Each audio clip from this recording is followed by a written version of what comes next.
let's see if that's the case. Let's put it to the test. Yeah, and by the way, my documentary is called Ball Side Middle. Okay, way to get a plug in. I see you working. I see you working.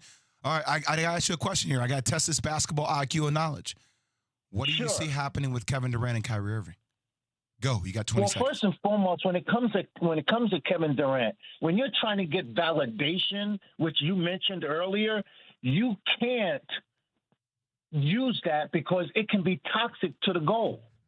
So if he's trying to validate himself, like you said, put your feet down somewhere, not in your mouth. Don't put your foot in your mouth. Put your feet down. Okay. Create a foundation that people will view it as being, legendary, and which he is anyway.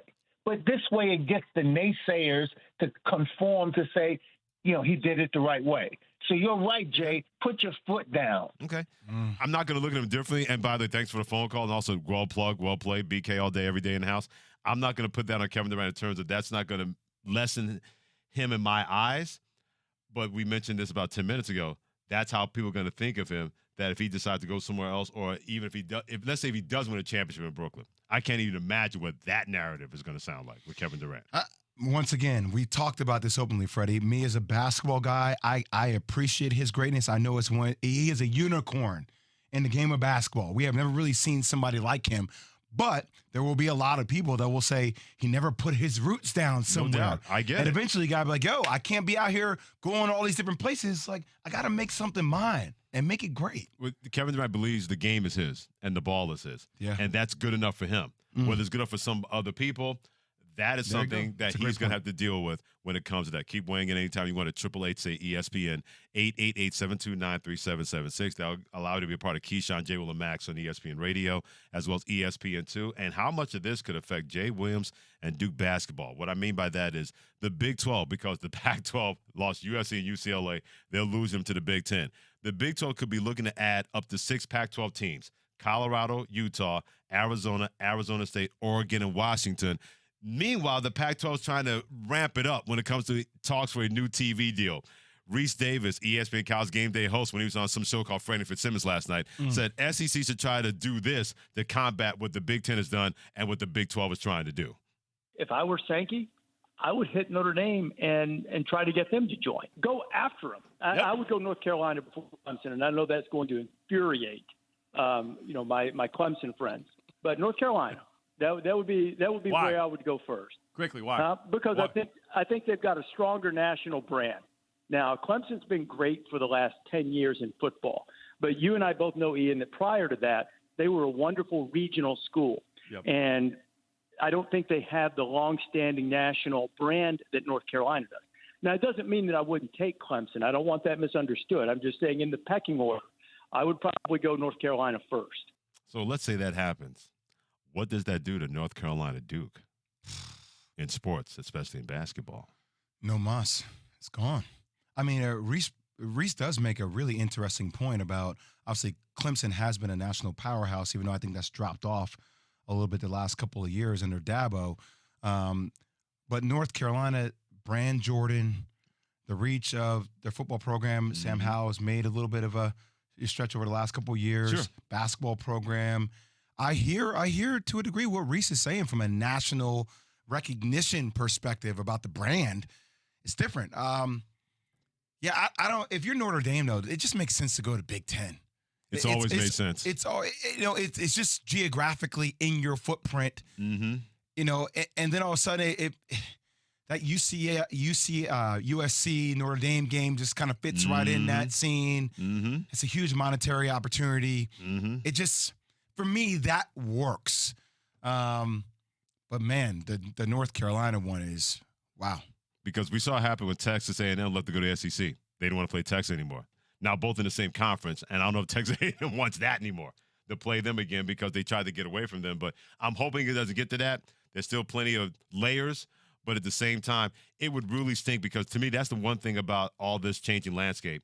You don't get Missouri versus Kansas anymore in terms of football or any other sport. You don't get Texas A&M anymore. And I'm hoping that's not going to be the case with Duke and North Carolina, especially when it comes to basketball. Well, I mean, a bigger point is how irrelevant does the NCAA become in football? I mean, this super power conference, and eventually it's what they want to do. So the governing body, you feel like, will inevitably change. And we know what happens. If it happens in football, basketball is next. Yeah, and how much will the NCAA be irrelevant when it comes to big-time Division I sports? Those to have a footprint of 1AA, well, FCS, Division II, Division III. But big-time athletics, football, basketball, and baseball, good luck, NCAA.